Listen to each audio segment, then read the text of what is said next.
Hello, BookTube, and welcome to Epic Comic Book Wednesday. This is a world's finest collaboration between Michael K Vaughan and myself, where we combine the forces of stately Vaughan Manor and Hyde Cottage to talk about comics. All sorts of comics, whatever he has in mind, he picks what we're going to talk about. I don't even know until a couple of days ahead of time. It's almost like he thinks that I can bloviate about any subject at the drop of a hat. Where he'd get that impression. And today, he has picked a winner. Sometimes he doesn't.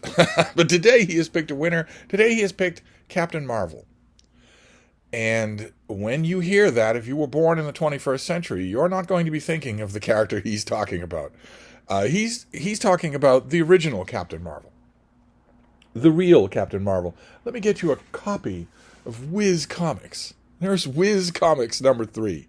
That is Captain Marvel. Despite what you might think, if you are very young, that is not a character called Shazam. That is a character called Captain Marvel. And that little boy is Billy Batson, who is an orphan living in the subway tunnels when he meets an old wizard named Shazam. Although, is that the wizard's name? Because it's also an abbreviation. It's an acronym of a whole bunch of other people's names. And I don't think he would be born with that name. I think he probably has a different name. The people, I used to be able to rattle their names off, and I don't know if I can anymore. The people whose names are abbreviated in Shazam are Solomon, Hercules, Atlas, Zeus, Achilles, and Mercury. So you can see right away, one of those is a Titan, not a god. One of them, a few of them are gods. One of them is a half god. One of them is a biblical figure who's entirely human, although he lives for centuries. It's an amalgam of semi-mythical figures that this wizard tells Billy Batson, you appear to be worthy. How many people has this wizard auditioned before Billy Batson? We don't know. We have no idea. You appear to be worthy. If you say my name, you will transform into my servant, into my agent in the world to fight the forces of evil. Billy Batson says the name Shazam and transforms into an adult man named Captain Marvel, who has the strength of Hercules, the stamina of Atlas, the speed of Mercury. I think it's the courage of Achilles, the wisdom of Solomon, and he goes out into the world to fight crime. Now, I want to show you a cover here that is a bone of contention. This is a bone of contention. This got people busy in law courts almost immediately, because this Captain Marvel appeared in Whiz Comics in 1939. So in other words, the powers that be at Whiz Comics wasted no time in ripping off Superman, who had been a huge hit the year before in Action Comics. A huge, enormous hit, the dawn of the superhero. No one in comic book publishing had any idea of the hunger that was there. They should have.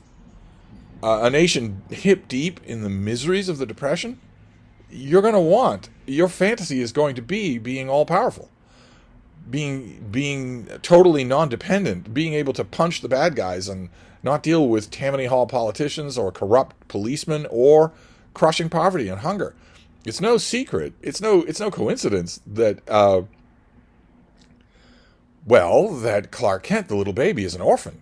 The Kents put him in an orphanage instead of taking him home, and also that both Billy Batson and Freddie Freeman are almost indigent when we meet them. But this is the cover of Whiz Comics. Notice anything similar about that comic? If you were familiar with the cover of Action Comics number 1, in Action Comics number 1, a muscular man in a cape is throwing a car. And gangsters with machine guns are pouring out of it. So not only was Captain Marvel a ripoff of Superman, but Whiz Comics was clearly signaling that to its young boy readers. It wanted them to know that if you like Superman, here's more of the same. And that was eventually going to get this character into trouble, but first, the character took off in Whiz Comics, and for a long, long time, let me show you some more of these great covers. They are so awesome. Here's one. Captain Marvel scores again. Let's look at that. uh, these issues were heavily traded in the mid and late 1950s, not by collectors because that wasn't known at the time, except weird, extremely sketchy old men in trench coats. But there wasn't a whole field of collectors anymore. No, what I mean by traded is that the kid down the block had a couple of things you wanted, and you had a couple of things he wanted, so you traded. They were heavily traded. Captain Marvel and the Squadron of Doom. Look at that. Incredible. These comics were amazingly popular. Captain Marvel became amazingly popular. And all just with the simplicity of his arrangement. He fought bad guys because Billy Batson saw trouble. Captain Marvel appeared to have no agency of his own. No offense to him. He appeared to have no agency of his own. Instead, Billy Batson would spot trouble, and he would say his magic word and transform into Captain Marvel, who was basically unstoppable. In fact, no basic about it. In the early issues of Captain Marvel, he jumps instead of flies, because in the early issues of Superman, he jumps instead of flies. It was straight imitation. Except there were wrinkles involved. Right? There's a semi-scientific reason eventually given why Clark Kent has superpowers on Earth. With Captain Marvel, if you bear it down to the nub of the explanation for his powers, you get magic instead of science. And his secret identity is not, Captain Marvel wearing glasses. His secret identity is a boy. It doesn't look anything like him. You'd never guess they were the same, which would make it the perfect secret identity, except Billy Batson says his magic word and transforms in front of people all the time. So, and the differences actually, I think, dig down deeper than that, because Captain Marvel is very much what your great-grandparents might have derisively called a funny book. There's a talking tiger, there's a talking worm. The character Captain Marvel knows he's a character in a comic book. Everybody else knows he's a character in a comic book. All his villains know he's a character in a comic book. And he is also, thanks to the great artistry of the artist C.C. Beck, he is also himself cartoonish. Look at this. Look at that. The action is cartoonish. These issues are still great. This is a rare opportunity in which Michael K. Vaughan and I will completely agree. The action is still great. Okay, I want to find... Some of these reproductions are a little muddy. I want to find one that's not. Yeah, look at this. Okay. Boop. Bop.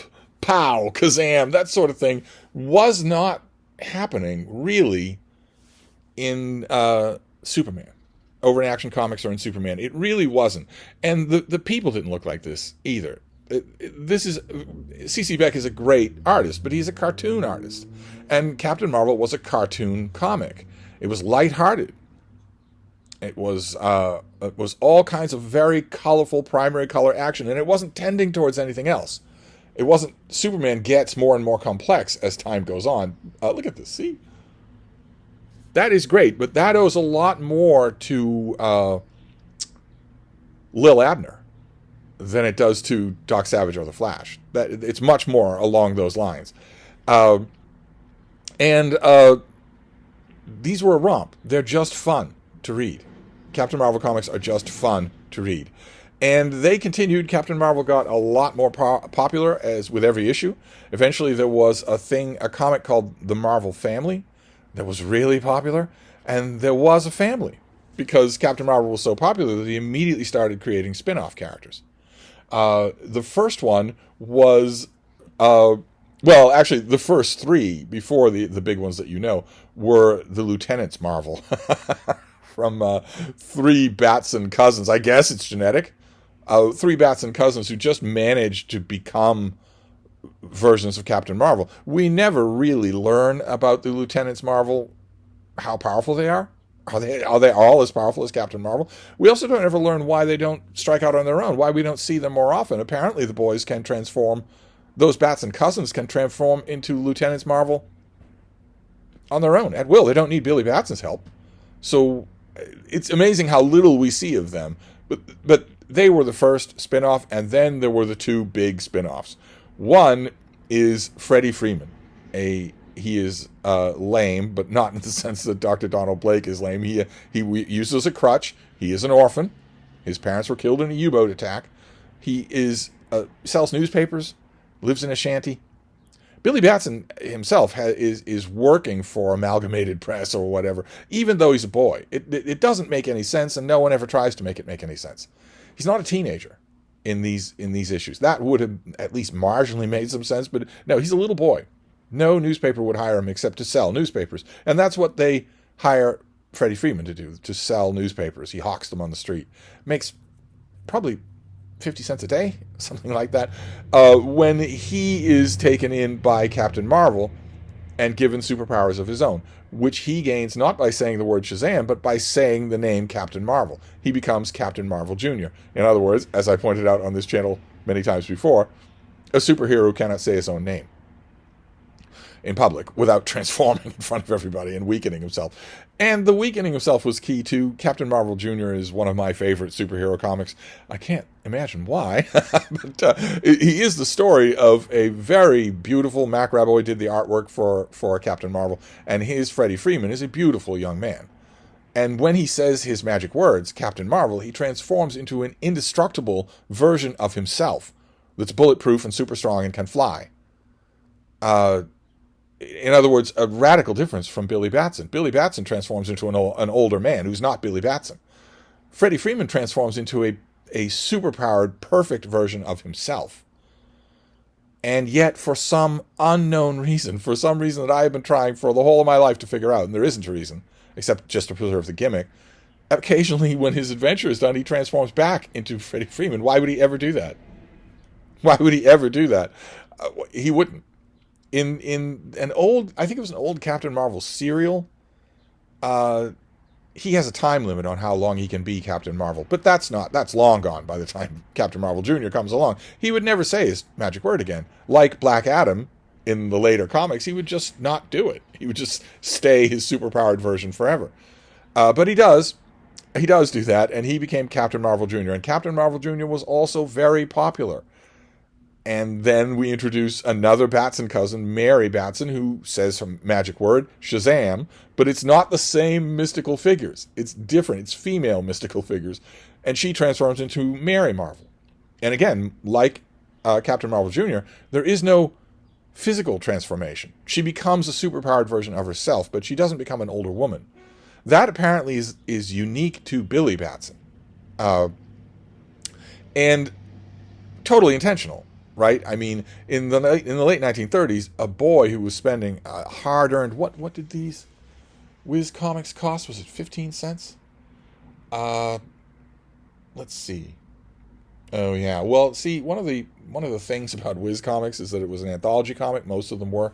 So you got your Captain Marvel adventure, and then you got a whole bunch of losers. You got Golden Arrow. This guy in a skin-tight shirt, a golden shirt, who uses an arrow in the Old West and somehow manages not to simply be routinely shot by people who are using, guns. But you got Spy Smasher. God help us, these things are awful. just terrible. And most of the characters involved are... Just shoot this guy. I'm on his side, and I still say just shoot him. You got this constellation of people who is this Lance O'Casey. All you had to do was put on a striped sailor shirt and you were all of a sudden good to go as an adventure hero. Just ridiculous. You got Ibis the Invincible. He's actually not invincible. He needs a magic wand. And the artwork ranged in these backup features from bad to horrible. but then you would get back to Captain Marvel. Like this, this was 10 cents. And there is Captain Marvel with Lieutenant Marvel saving the world. But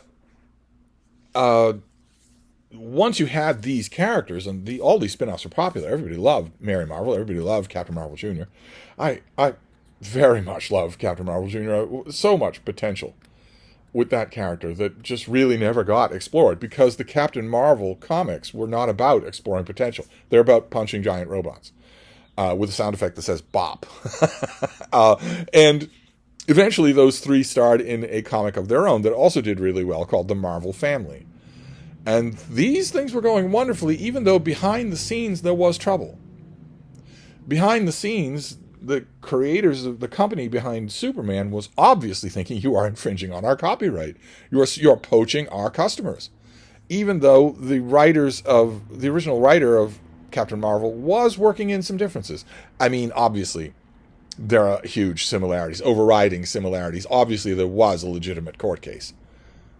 A super strong guy with a secret identity who throws a car around on the cover of his first appearance, who fights crime and flies through the air. Obviously, there were similarities. And eventually, that led to all sorts of legal nightmares that the original company, Fawcett Company, that put out Captain Marvel couldn't put him out anymore, and superheroes are going out of fashion anyway. I'm pretty sure that Michael K. Vaughan will give you that whole story. And so Captain Marvel languished in limbo. And in the meantime, the copyright went up for sale, and Marvel Comics, which was resurgent at the time and called Marvel Comics, of course, if you're called Marvel Comics, you're going to want a character called Captain Marvel if you could. They bought the rights to the name and created a lame-ass third-rate character of their own called Captain Marvel, who is a space alien who comes to Earth with powers and abilities far beyond those of... Oh, no, wait. Now, Captain Marvel's as strong as 2 men. So if you want to beat him, when he breaks into your gangland hideout, you'd better have 3 guys. You want to be absolutely sure, have 4 guys. Captain Marvel was completely dumb. His absolute best storyline was the one in which someone kills him off. But while all of that was going on, as time went on, DC Comics became very, very powerful, very popular. Superman took off. Superman Family took off. Batman, of course, took off. And eventually, through a whole Byzantine system of events, DC Comics was able to buy Fawcett characters. Not just the name, but the characters. So Captain Marvel was suddenly in the same universe as Superman. What those original lawyers would have thought, their heads would have flown off. And eventually, things smoothed out so that DC Comics didn't have to play footsie with Captain Thunder or anything like that. They could just have Captain Marvel in the DC universe. And even have Captain Marvel interact with other DC characters, maybe even have him join the Justice League in years later. That wasn't true in the golden age here. Shazam from the 40s to the 70s. There you have... that is not C.C. Beck. That is Kurt Schaffenberger. And here he is showing you Captain Marvel, Mary Marvel, and Captain Marvel Jr. And Captain Marvel Jr. is odd in a number of ways. He's not a Batson. He's the only Captain Marvel who's not a... He's the only Marvel family member who's not a Batson. He also is the only one who doesn't dress in orange.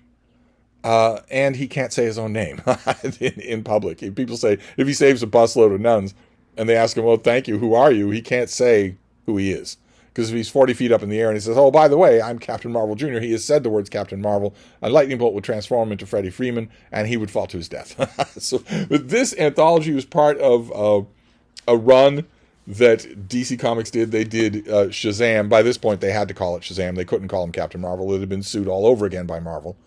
And that is why the character is known as Shazam now, unfortunately. Because every replacement Captain Marvel has been dumb. That ought to be worked out. I'm sure that could be worked out. But instead, whenever you see this character, he'll be called Shazam. And in the comics now, he is actually called Shazam. It's not just a branding for the title of the comic. It's what people call him. But DC did a number of these anthologies. They did one for Captain Marvel. They did one for Wonder Woman. They did one for Batman. They did one for Superman. From the 30s or the 40s to the 70s. And they are great. They take you all throughout the evolution of the character. And also have periodic pages of color. The pages of color in these anthologies are inserted to show you what the state of the comic was like at the time by showing you color covers. And there's America's Greatest, there's Marvel Family, there's WOW, there's Captain Marvel Jr., Whiz Comics, of course. Captain Marvel Jr. appeared in a couple of monthly comics. And then these things take you all the way to the present day. because Captain Marvel was revived. Yeah, there we go. See that? Look at that. Look at that. There is Captain Thunder in the Justice League, but here we have Captain Marvel being reintroduced in his own comic. I wonder if this anthology gives you the cover. No, it doesn't. Okay. Well, I might be able to find you the cover, but Captain Marvel was reintroduced in a monthly comic in the 70s under the title Shazam, and that is what the character has been known for ever since. There were more reprints. DC Comics did archive editions, and they did one for the Marvel family, the Shazam family they had to call it on this cover. But that is a little bit of mistitling. This volume is actually almost all Captain Marvel Jr., with great Macro Boy artwork. There's one story at the back, at the very back, the introduction of Mary Marvel, but all the rest of it is this fantastic Captain Marvel Jr. stuff that made me fall in love with the character. Among other things, it made me fall in love with the character. Look at that, incredible. These are really, really good. They are these old Captain Marvel Jr. things, either here or in his anthology comic, are wonderful. So you did get some of that, and DC periodically has toyed around with doing something with Captain Marvel. They had an ongoing comic book called The Power of Shazam that was a feast for fans of the great artist Jerry Ordway. He painted a lot of the covers, he did a lot of the internal artwork, and it was wonderful. But The Powers of Shazam was wonderful. I loved it. What I wouldn't give for a big fat anthology of that, if there is one. Maybe there is one. But it started to mess around with the character, and you don't do that. If you're DC, you don't do that. You leave that to the Freudian loser heroes over at Marvel. You don't mess around with anything. You just keep it exactly the same. That's the whole point. That's the whole joy of it. But by the time The Powers of Shazam came out, the Stan Lee virus had infected every corner of comic books, and you did mess around with things. So in The Power of Shazam, we are told that yes, there's a Mary Marvel and a Captain Marvel Jr., but whenever they say their magic words and transform into their magic personae, they are taking away from Captain Marvel's store of power. So if Mary Marvel and Captain Marvel Jr. are all together with Captain Marvel, each one of them is a third as powerful as Captain Marvel would be on his own.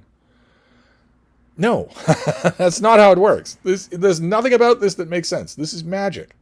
So you don't do that. You just don't mess around with that. But they did. And they kept messing around with Captain Marvel, with Shazam. Not only did they rename him in continuity, instead, it used to be that if you bought a Shazam comic, the character in the issue would be called Captain Marvel. Everyone in the issue would call him Captain Marvel. Then that changed, and he became just Shazam, and then things got worse. DC decided, well, we'll muck around with these characters even more. And we got this.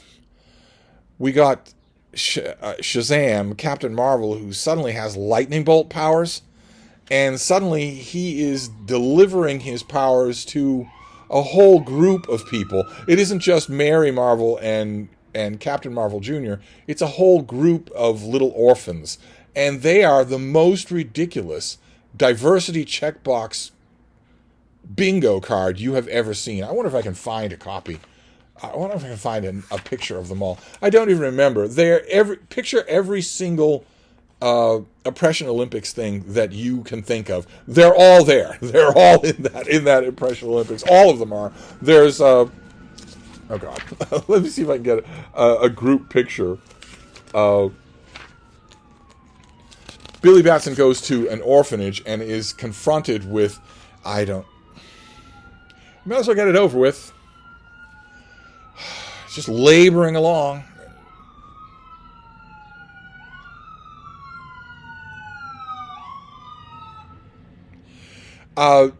He goes to an orphanage and is confronted with, every checkbox you could imagine.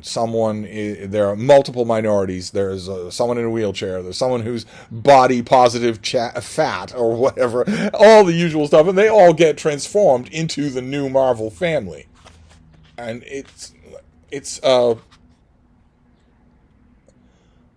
patently absurd. You will know it. You will recognize. Look at this ridiculous stuff. You will recognize it because you saw this in the new movies, in the Shazam movies starring Zachary Levi, this is the Marvel family that you get. The Shazam movies had a couple of entertaining moments. They have a big budget, special effects. They have a couple of entertaining moments, but they are themselves an outgrowth of a new wrinkle on this Captain Marvel, he is an adult body, but he has Billy Batson's personality. He is a kid inside an adult body, which, if the original idea that a little kid named Billy Batson transforms into an adult, a grown man who we know nothing about, who is Captain Marvel, we don't know anything about him, if that was disturbing, if you think about it for even half a second, the idea of a boy on the doorstep of puberty transforming into an all-powerful man is even more disturbing. In these comics, like in those movies, Captain Marvel has the mind of a child. He has the mind of a boy, a little boy. And the movies have a couple of kind of interesting moments in them, but I will never watch them again because Zachary Levi is a Trump cult. He's in favor of a rapist, fascist moron taking over this country. So screw him and any profits that I might give him. So I wouldn't watch them again or any part of them again. But these comics had good, if overly dramatic, artwork. You got this, and then you got this next one, which is so much better. This is by Mark Waid, and it's called Meet the Captain, because that's what you want to call him now. You can't call him Captain Marvel. You have to call him the Captain. And these are a little bit more traditional than these, just a bit. The artwork is incredible, and the artwork's amazing in these things. You get Mary Marvel, you get, I don't think you get Captain Marvel Jr. in this, not the way he really is, because he can't be the way he really is, because the character has changed. You even get, Mark Waid even gives us Mr. Tawny the Talking Tiger, who I imagine will feature prominently in Mike's video. The minute you give him a weird animal, there you go. Mr. Tawny the Talking Tiger was part of the original Captain Marvel mythos, and you get that here, where Captain Marvel confronts, the Captain and Mary Marvel, because you can't call him Captain Marvel, even inside the issue. Which I thought was, and still is, really ridiculous. I don't even know the state of Captain Marvel now. I have no idea. And I especially, a little pain, I especially don't know and even don't want to know the state of Captain Marvel Jr. I don't really want to know that. Thankfully, in the midst of all this, we did get a modern realization of the character that was perfect. Absolutely perfect. But I'm pretty sure it stands outside of continuity. I'm pretty sure that no one's supposed to do anything with it. For a while, Paul Dini and Alex Ross teamed up for DC Comics on oversized Treasury editions, like the old kind they did in the 70s. Oversized comics, all painted artwork by Alex Ross, all absolutely gorgeous, meant to be standalone volumes of simple tribute to some of the greatest comic book superheroes of all time. None of whom will be from Marvel. The first one, of course, was Superman, because he was the first and the best of all superheroes. Then there was one for Batman and Wonder Woman, and they did one for Captain Marvel. They had to call him Shazam, but they did one for Captain Marvel. They collected those in this volume here, and the Captain Marvel volume is amazingly good. It is such a pure rendition of the character, where the issue is very consciously him having fun with children, taking children on adventures, meeting children in the hospital, playing ball with children. We get incredible visuals of him fighting giant robots and saving people from one-array trains and whatnot. We also get, it's up at the front. Yeah, he plays ball with children. That is just wonderful. You don't need any words for a panel like that. That is just wonderful. Captain Marvel is like that. He doesn't have the element of awe that Superman has. He's interested in ordinary people and little children, which Wonder Woman is not. And he's not a creepy guy wearing a bat suit like Batman is. Instead, we get, let me see, there's a visual of him plugging a volcano with a boulder. That doesn't work, but still, look at that. Just incredible. Look at that visual. That is just amazing. And the whole thing is like that. And the dramatic payoff at the end of this great standalone issue of Captain Marvel is twofold, and it's touching. Paul Dini really can do this kind of thing. I want to show you. Captain Marvel has a bunch of adventures in this storyline, but the payoff at the end is twofold. One of the boys that he meets is being physically abused by his father, and Billy Batson goes to the father's doorstep to talk with him, to reason with him. And the father slams the door in his face, and Billy Batson knocks again, and the father says that Mr. Bronski curses and tells me he gave me a chance to get out.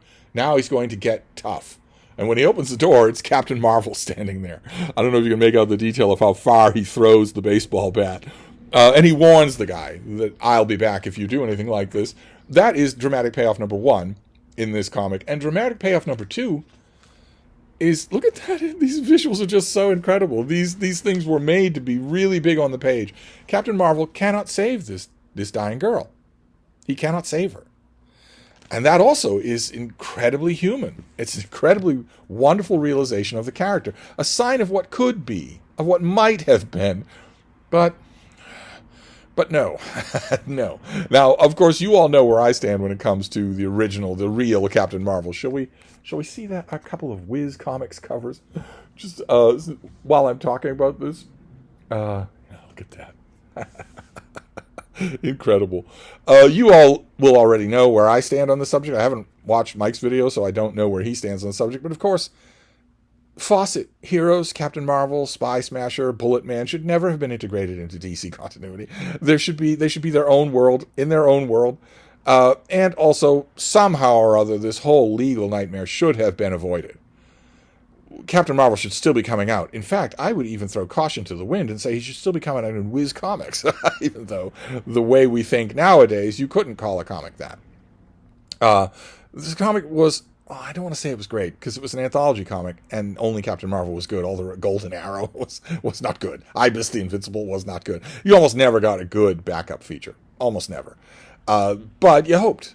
You'd switch them around from time to time. You would hope that you would get something that people would really like. But they loved Captain Marvel, and I wish that he could come back.